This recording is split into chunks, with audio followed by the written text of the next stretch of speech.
Hello everyone. So I've decided to create this video one more time. This is the video we will solve paper 6, February 2020, March 2026. This is a very important paper as it is the most recent paper uploaded by Cambridge, and it is the paper before your session. So sometimes or usually some ideas that are present in paper in the February March paper is similar to the ideas that you will receive in a May June session. This applies mostly to paper 4, I think, sometimes paper 2 and 6 as well. I've decided to do this video one more time only in English, so I won't speak in Arabic for the people that don't understand the Arabic parts that I did in the previous video. And this will be a faster video, so I won't go a lot to the side talk. If you want to hear the side talk and me just explaining things more in depth, more in detail, you can watch the other video, which is 50 minutes, I think. It's not that long, but I've decided to create a preview paper or just another video where we will go through all the questions, hopefully in under 30 minutes. I don't know how long it will take us. You can just quickly look at the answers if you're not sure. If you want to skip for a specific part of answer or a specific explanation, you can quickly do so. If you want the PDF, you can send me on WhatsApp. And let's start. Okay, Bismillah. Another thing I wanted to mention is the answers are already written, the answers are already typed, so this will save us, let's say, time of me just you waiting until I write the answer fully, but we will go through the answers as well. Bismillah ar-Rahman ar-Rahim. First of all, you'll write your name, candidate number, center number, candidate number, and this is, as we said, the February March 2026 paper. Why I wrote 45 here is I meant to say that the allocated time is 1 hour, but your goal should be 45 minutes or under. And I know people that do it in much less than that, in even less than 30 minutes. Actually, the video I did previously, it was 50 minutes, and I'm pretty sure like 15 minutes of me explaining was me just explaining and talking through the things, talking you through the process. So just solving paper 6 question won't take a lot of time if you know the answers.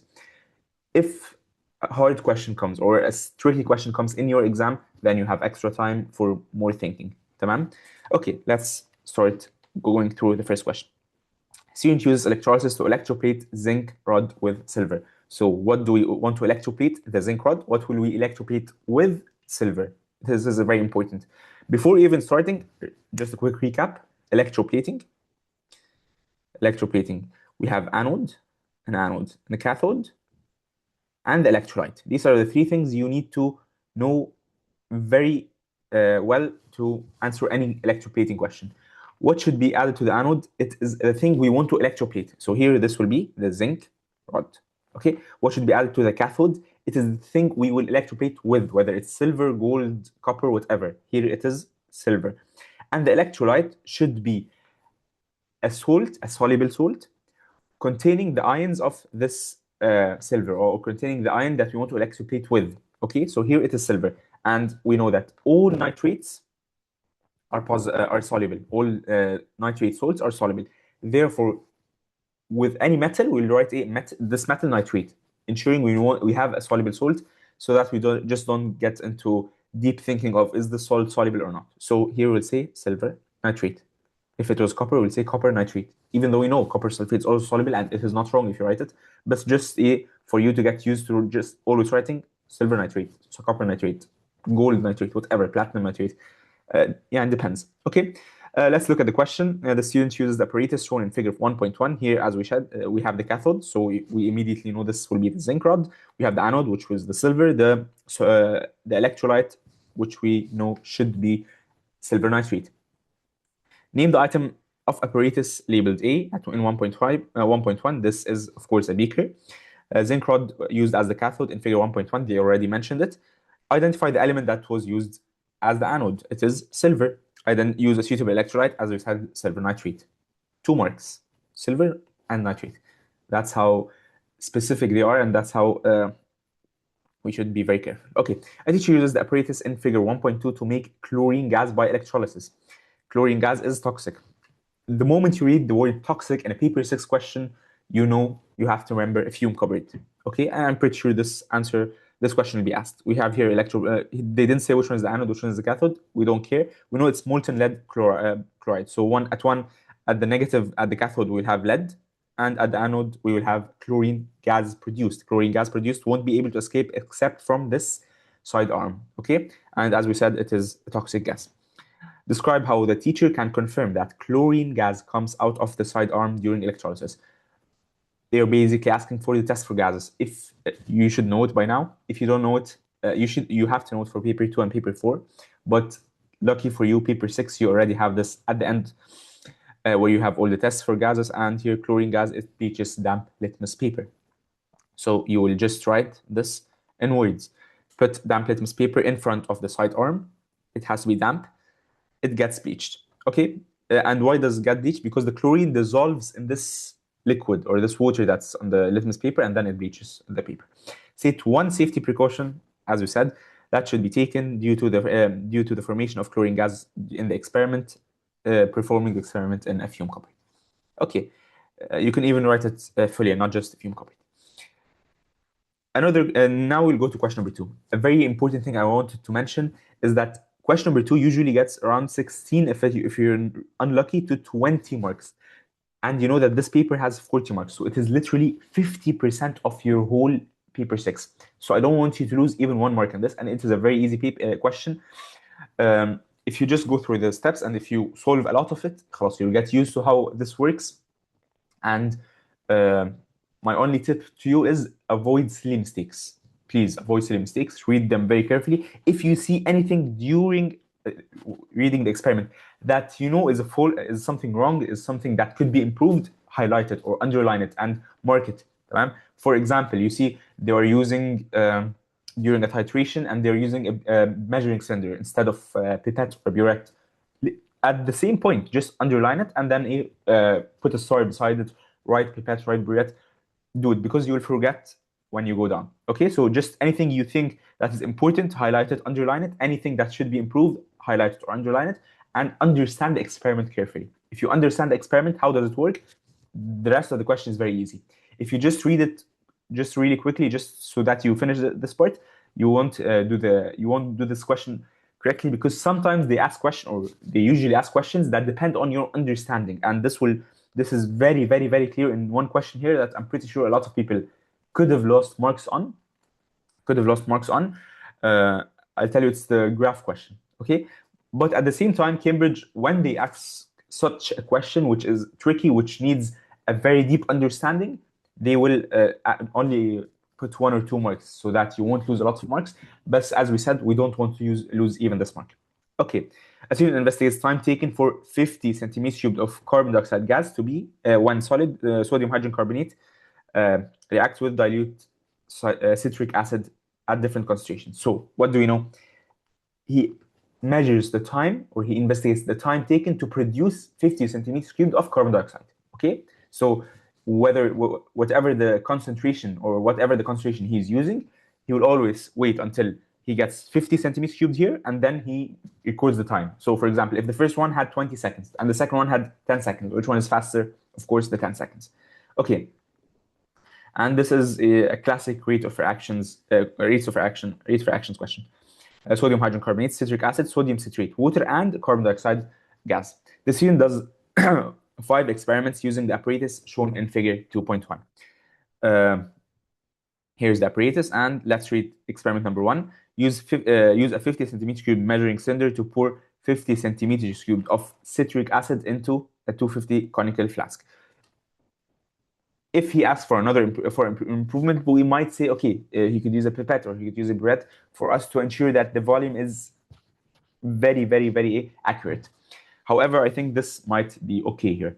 Okay, use a 100 centimeter cube measuring cylinder to pour 55 centimeters cubed of distilled water into a conical flask. So the first thing, he adds 50 centimeters cubed of citric acid, then he adds 55 centimeters cubed of water, diluting it, okay, into the conical flask. Swirl the flask to mix the contents. Set up the apparatus as shown in figure 2.1 to ensure the inverted measuring cylinder is full of water. Why should it be full of water? To prevent any gas being there, because if there is any gas before the experiment, then we're not sure how much gas was exactly produced and this might affect our time taken for us to reach the 50 centimeters cubed. Okay, remove the stopper. If there was already gas, then it will take us less time. So we think the rate is faster, but this is not true.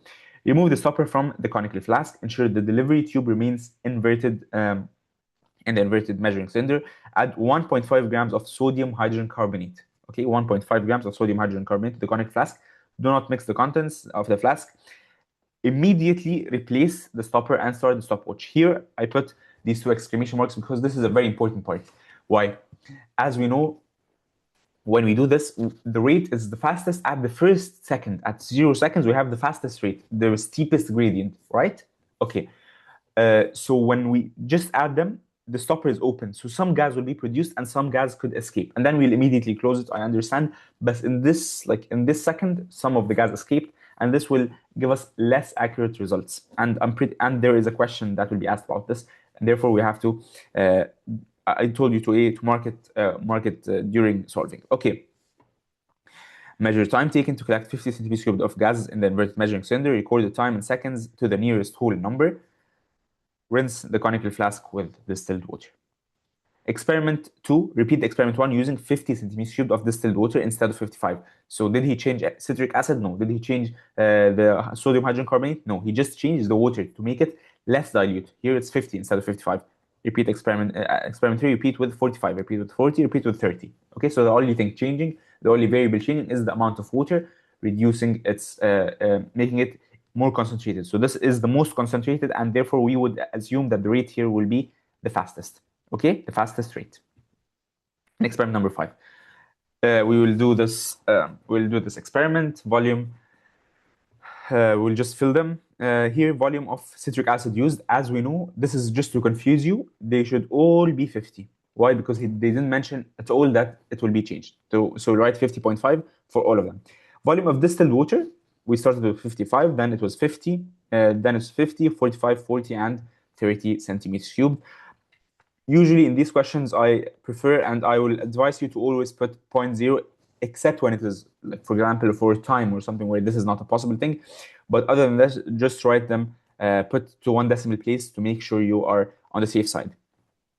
Time taken to collect here. I would. Some people actually are afraid of this, and some people think this is complicated. They just hate the watch, and I will tell you this is very easy. You have your calculator, of course. The inner circle is the minutes, and the outer circle is the seconds. How many seconds are there in a minute? Of course, he wants per second, so you have to give them in seconds. How many seconds are there in a minute? 60 seconds. So here we have 1, 2, 3. So that's 3 times 60, which is 180.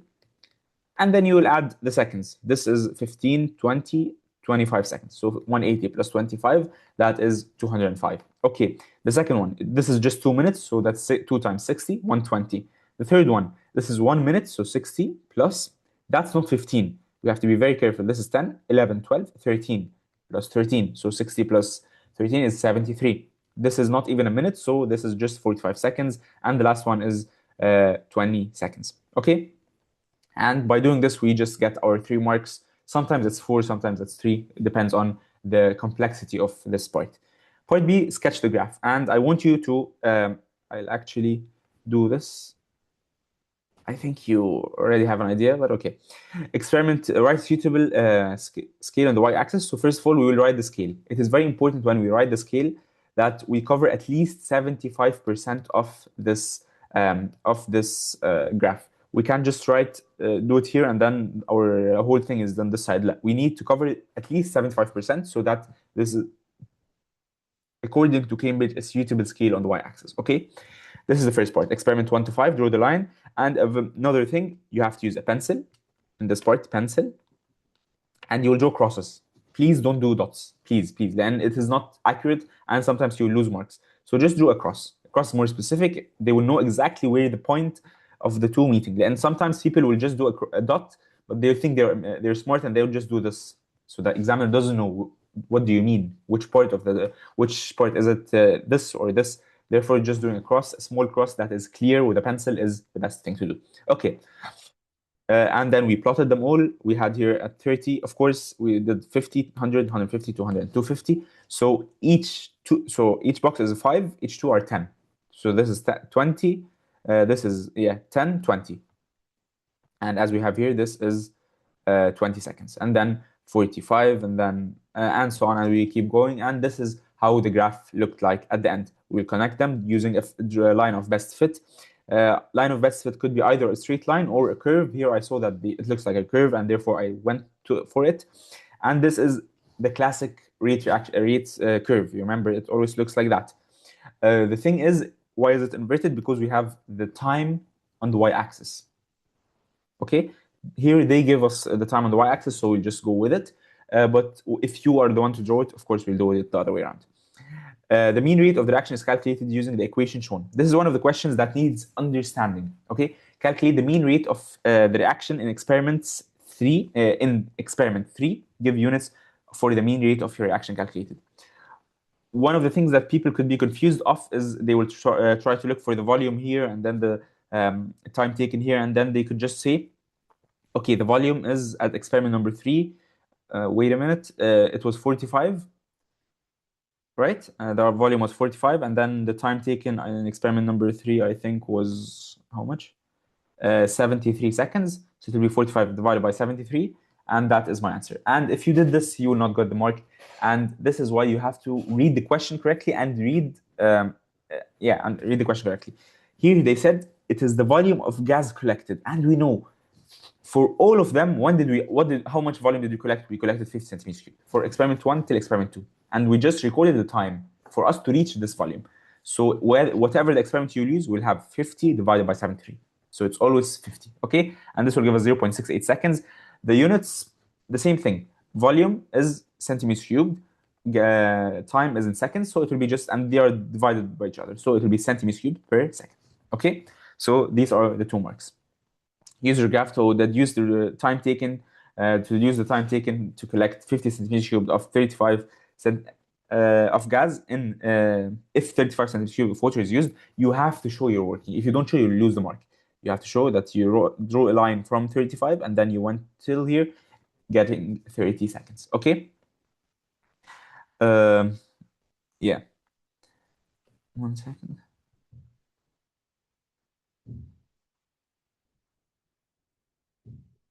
Sorry. It's taking more time than I expected.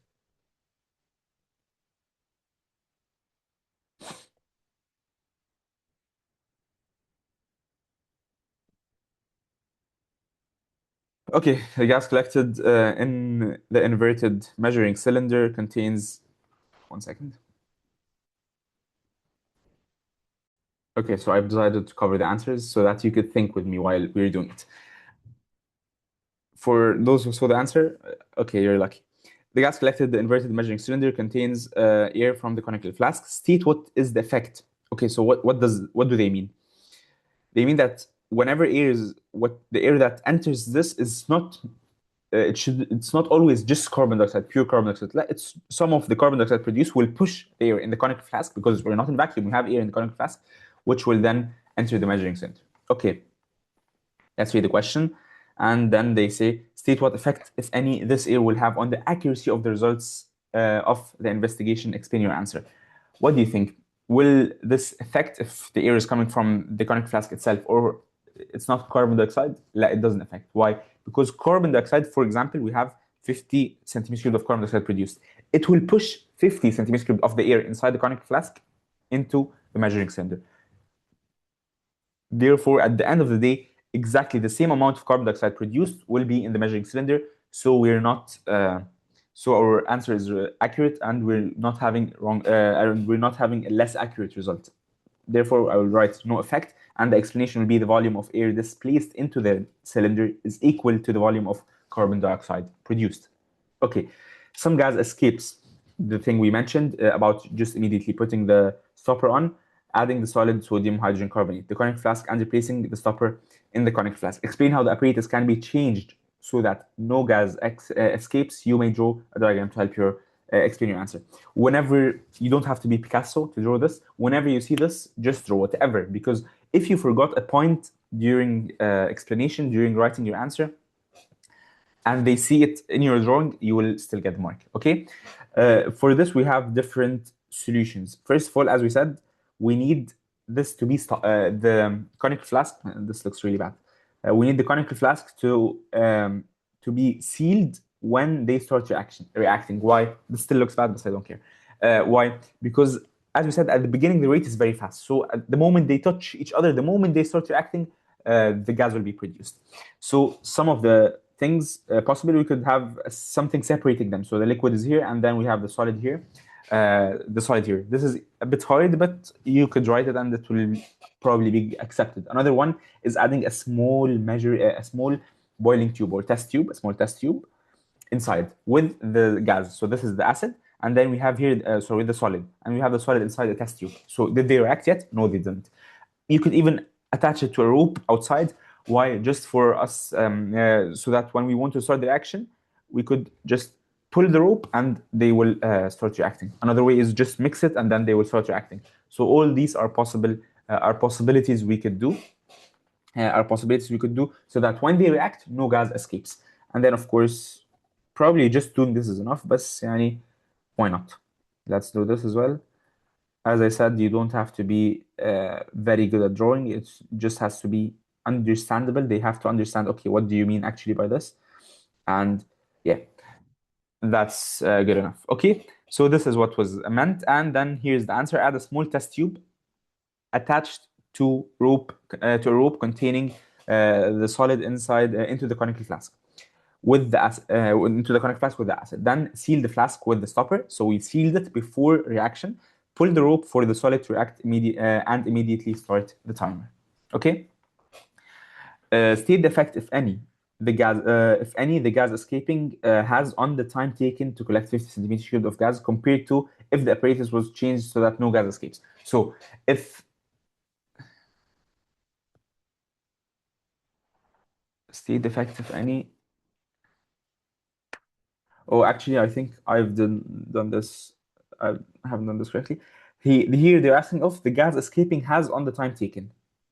Okay, so of course, when we have gas escaping compared to when it is when the apparatus is where there is no gas escaping, will it be faster or slower? Of course, if some gas escaped at the beginning, it will take longer for us to reach the 50 centimeters cubed. Then some of the 50 centimeters cubed escaped. While when it is sealed, even this gas at the beginning will immediately go to the measuring cylinder, giving us the 50 centimeters cubed faster. Here I actually understood it the other way around. But my advice to you is you write a full sentence, because if you wrote the full sentence saying, for example, it is faster when it is sealed, you will get the mark. But here I just wrote faster just because I was explaining it, and during my explanation I said that, but I won't get the mark because here I have to be accurate. The gas escaping, if any, escaping has on the time taken to collect. For the time, it will take longer time.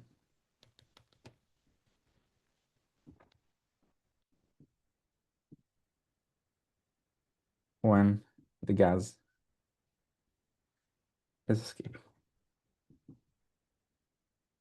to collect 50 centimeters cubed. Why did I write this whole thing? Just to make sure that you all understand it and that we will get the mark. This is a question that I really, really think it will see how good you understand it. This was our graph. We had here the time. We had here the volume of gas produced. And this is, I would guess, how it looked like. Okay. Sketch on your graph, what would you expect the investigation when the investigation is repeated using dilute citric acid of different concentrations at 50 instead of room temperature. So now we increase the temperature. Increasing temperature increases what? The rate. And of course, you know why? Because it gains kinetic energy and they move faster, more collisions per second, and all these points. Okay, what will it look like? Of course, you all remember how we used to do the rate reactions when we needed it to have a higher gradient, so we will do it this way. صح? Yes, of course. But if you do it, this is I would think what a lot of people will do, or would have done in this exam, and would have lost. Luckily, only 1 mark. Sometimes they could be meaner, but they would put it under it. But let's think about it, okay, for a second. Here I have at let's say at 30, for example, at 35, okay? At 35, when we were at room temperature, we collected the gas in 25 seconds. For example, if I increase the temperature to 50, so the rate is faster, will I take longer time to collect this 50 centimeters cubed or less time? Of course, less. It is faster now, so it will be here, and so on. And therefore, the graph will be actually under this line and not above it. Okay, so this is just think about it for a second, and you will find it easy. But I think some people during the exam, when they're very in a hurry, they might get this wrong. Okay, and of course, label it F. This is why probably some of you have seen it already, but I wanted to hide it at first. It will be, of course, under the graph. And this is very clear. At 30 seconds, instead of taking 20 seconds, it just took 15 seconds or 10 seconds. At 50 seconds, it took less time to produce the same amount of gas. Therefore, indicating a higher rate at F. Okay, now we finished the second question and the third question. One of apparently the easiest questions in this exam, which was not the case a few years ago when I had my IGs. We actually needed to learn these tables very well, all of them, because we used to get this question number 3, without these tables. Now you have the privilege of actually getting these tables, so let's just use them, right? My advice for you is try to understand during solving. Of course, sadly, you have some things, but okay, some things already written, but let's read them together nevertheless. Place about half of solid A. So he didn't use the full solid A in a boiling tube. Heat solid A strongly in the boiling tube. Solid A turns black. We know that the black solid that we know in our syllabus is copper oxide. There are other ones, but this was just a guess. Okay, copper oxide. Place the remaining solid A in a boiling tube, which is the other half. Add 10 centimeters cube of dilute hydrochloric acid to the boiling tube. Test any gas given off. The solution that forms is solution C. Okay, so now we have a gas formed. For reactions with an acid, it could be either metal, a metal oxide, or a metal carbonate. A metal will give us salt plus hydrogen gas. So this could be metal, just copper in itself. Okay, just copper. Of course, assuming it was copper, it could be also magnesium or anything else. Or it could be metal carbonate, so it could be copper carbonate. Can copper on itself react with an acid?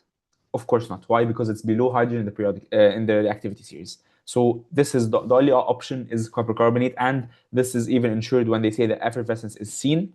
Okay, some of solid A dissolves to form a blue solution. We know it's copper chloride. Copper gives us blue solutions. Now we're sure it's copper and not magnesium or anything else. And lime water turns milky. Lime water turns milky. This is immediately a sign that we have carbon dioxide produced, ensuring more that this is copper carbonate. Okay, solution C, which is now copper chloride, is divided into approximately 3 equal portions. The first portion of solution C, add aqueous sodium hydroxide dropwise, and then in excess. Of course, this is tests. This is the tests for the positive ions and blue precipitate forms, which remains in excess. This tells us one more time this is copper.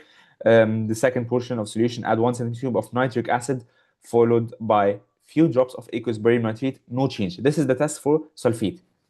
If we didn't see any change, this means we don't have any sulfate in this portion C. So this is not copper sulfate. We know copper sulfate is a blue solution, but this is not copper sulfate. Yeah, we know it's copper chloride, but in paper 6, you don't need to actually know this. You don't need to know exactly what salt it is, whatever. But of course, you all know it took paper 4, paper 6, you're all good at it, and this will just help you.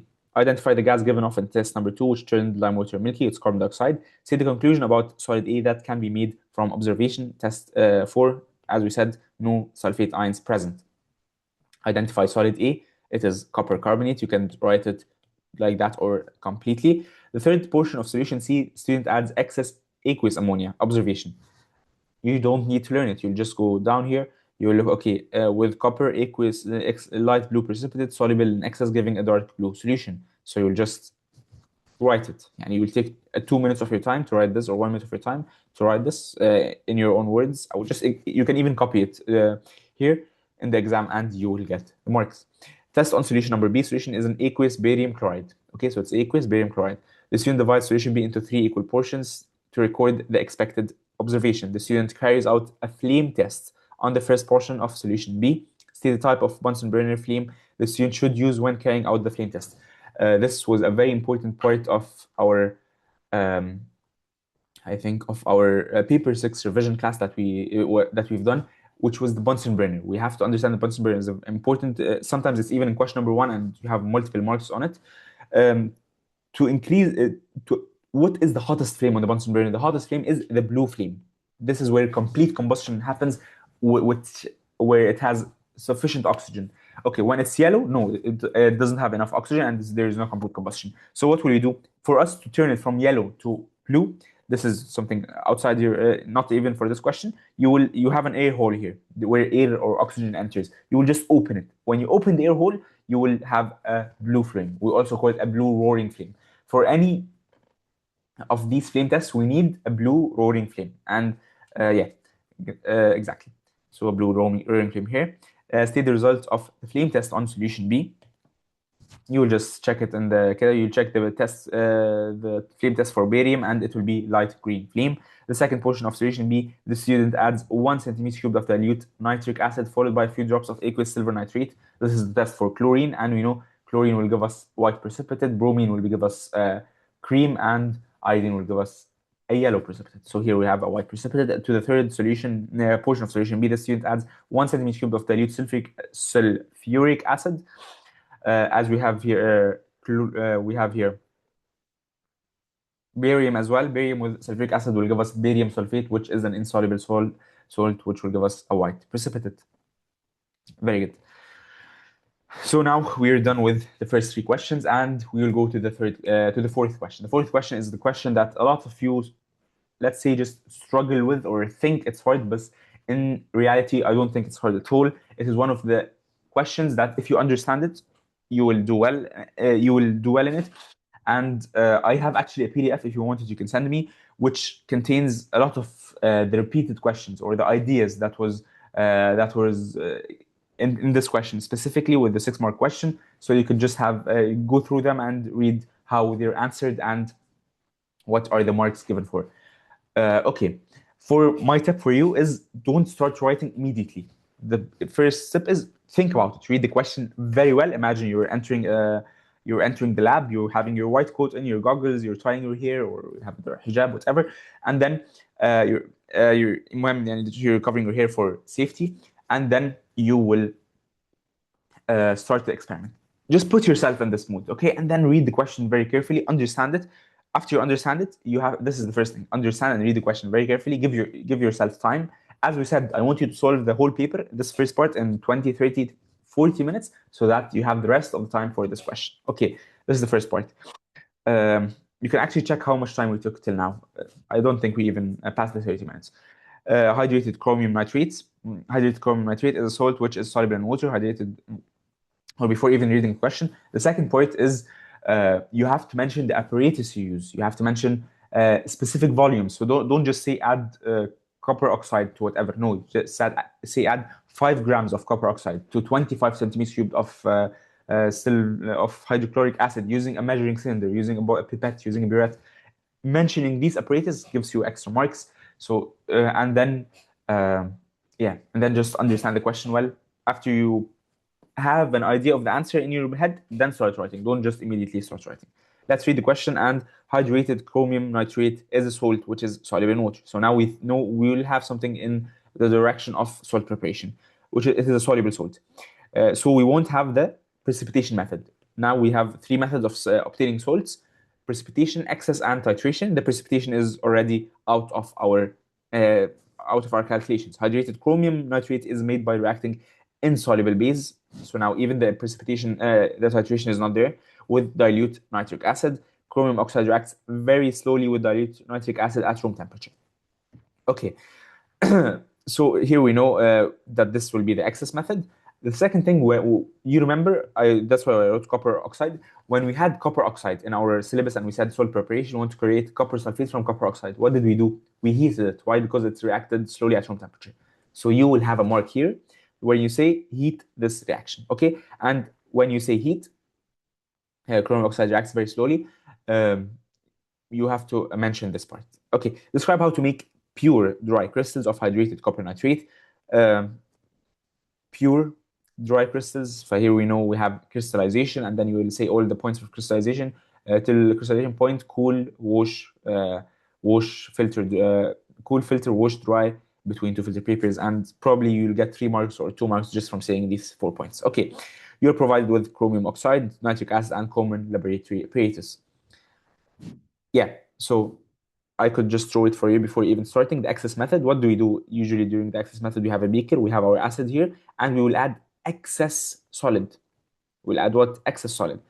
Okay, then you'll add it, and then you'll add a few more until it is in excess. How do you know it's in excess? If it is a metal or a metal carbonate, we will see effervescence, and then we'll see when effervescence stops. But this is copper oxide, chromium oxide, so it just gives us salt and water. So we will do it until no more solid dissolves. When no more solid dissolves, we know, okay, now this is the reaction is finished, and the solution is now pure salt solution. And now these actually chromium oxide solids or particles, these are impurities. So what do we do with the impurity? We will filter. So we'll add a filter paper, and then we will get pure filter. You will get pure salt solution, pure chromium nitrate, and we removed خلاص the excess chromium oxide. After that, خلاص crystallization, heat until crystallization point. Cool, filter, wash, dry. Of course, here we have to remember that we have to heat it. You could use a Bunsen burner or an electrical heater. I would prefer an electrical heater because it is safer. Okay, that's it. So it's actually an easy question. Sometimes these questions are easier than other years. I find this good to do. If you remember the salt preparation questions that we used to do together. Add 25 centimeters cubed of dilute nitric acid using a measuring cylinder. Here we mentioned the volume, we mentioned the measuring cylinder into a conical flask. Add chromium oxide to nitric acid and heat the solution using an electrical heater. I actually, in my previous video, I didn't write using electrical heater, I just wrote heat the solution, but this is fine. With our answer, we'll have more than 6 points. So when you mention everything, you usually have 7 or 8 points. So even if you forget something, you will still get the marks, but try to write everything. Add excess chromium oxide until no more dissolves, because as we said, this is the excess method. We have to add even more to ensure that all our nitric acid has been reacted with. After that, we'll filter the excess chromium oxide, then heat the obtained chromium nitrate solution until crystallization point, let it cool, filter crystals, and wash with minimal distilled water. We don't want to just pour some water and then dissolve this soluble salt. So we'll just a few drops and dry between 2 filter papers. That's it. And thank you very much for your concentration. I hope you understood this well. If you have any questions, you're more than welcome to send me at any time. And yeah, your exams are coming. It's very soon. So I just want you to put in the effort. خلاص. يعني I know it has been a long year. Some wars happened. A lot of things are happening around the world, but you have a few weeks now. Just put in all the effort, lock in, study well, solve as much as possible, and correct whatever you solve. When you solve, whether it's paper 4, whether it's paper 6, whether it's paper 2, I'm not just talking about chemistry, I'm talking about other subjects as well. Just look at the mark scheme, because the answers in the mark scheme are the ones that are important for you to know, and these are the things that will give you your grades. I hope you all the best and good luck.